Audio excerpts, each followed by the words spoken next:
Hey guys, and welcome to another installment of MMA JudgeCast. I'd like to apologize for the delay. I've been under the weather a little bit, so excuse me if I sound a little rough. And I have no tripod right now for my cameras too, so I'm sorry if it gets a little shaky or if I'm a little too close to the camera for this one. Anyway, today I'd like to go over that whole controversial situation that was occurring with the judges. It seems like the Houston judges had a bad rap when it came to the finding some kind of decisions with not just the main event but other events. I can see why they went that way. I can see why they should have not gone that way. So I understand the masses right now and the current how would you say disagreement and dissatisfaction on them. However, for Jon Jones, let's get to the meat and potatoes of that one. I think as I was looking at it, he had it 3-2, a very close 3. I gave Dominick the first 2. He had a clear 10-9 for rounds 1 and 2, came in hard on the first round, was first on the punch, and his first punch, not only are you supposed to be first, I remember back when I was first starting my personal training, back when I was going through it, you were always told you gotta be the first one to punch, first one for anything, just be first, and that's exactly what he did. Dominick Reyes came in there and imposed his will on Jon Jones. And yeah, you can see that Jon was kind of feeling him out and, letting him go to work. You can see that in a way. He didn't look overworked or,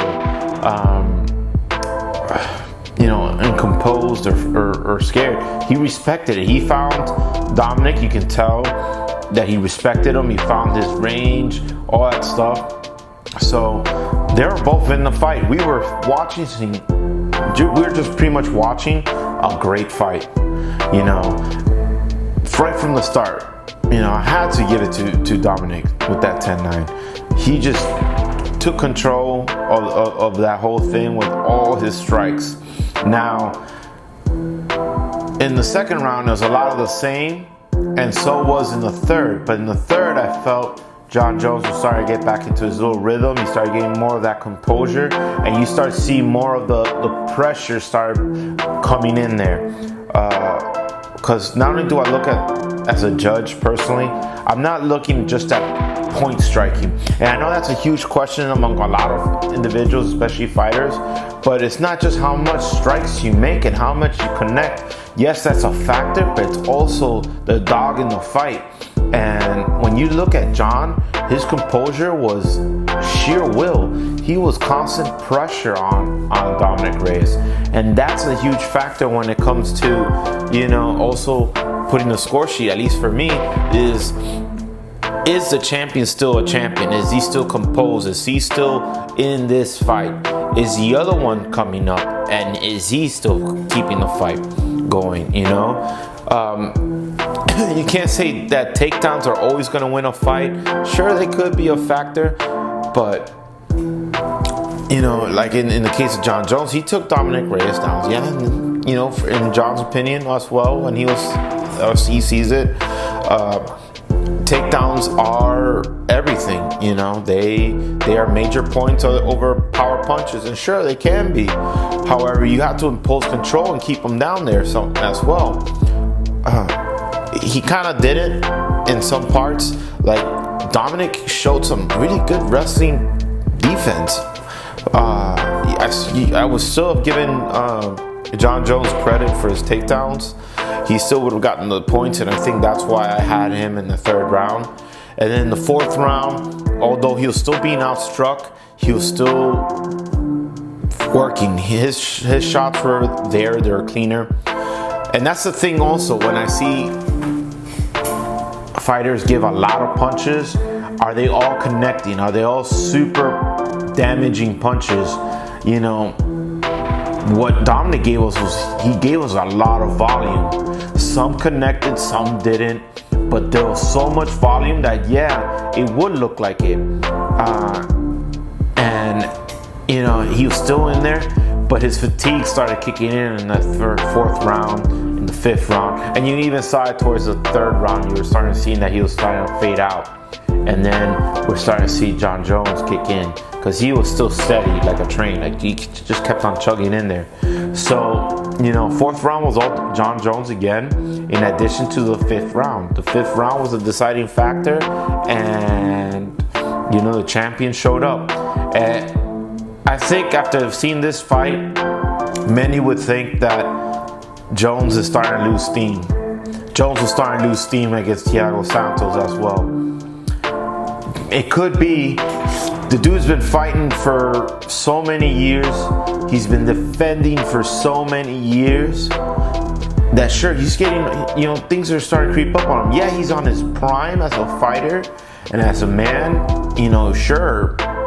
He's 32, I believe. So yeah, that's prime time age for him.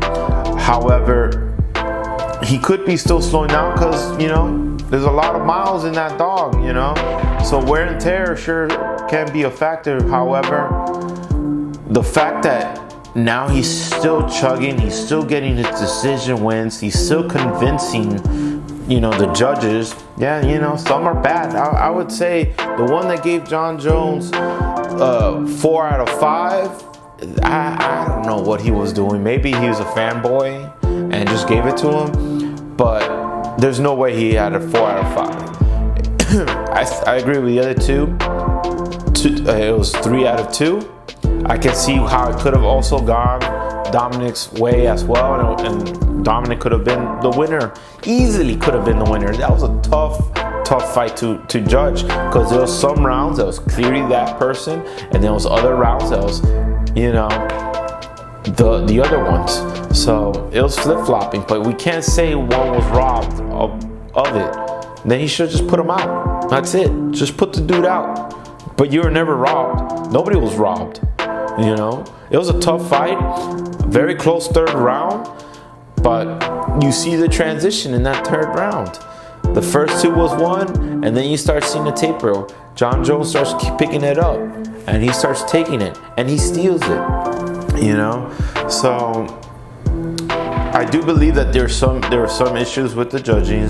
There's always going to be some bad judging, but I believe from what I saw that was all Jon Jones from 3, 4, and 5. For those that also think they're scoring it, I want to say try watching a fight and turn Joe Rogan off.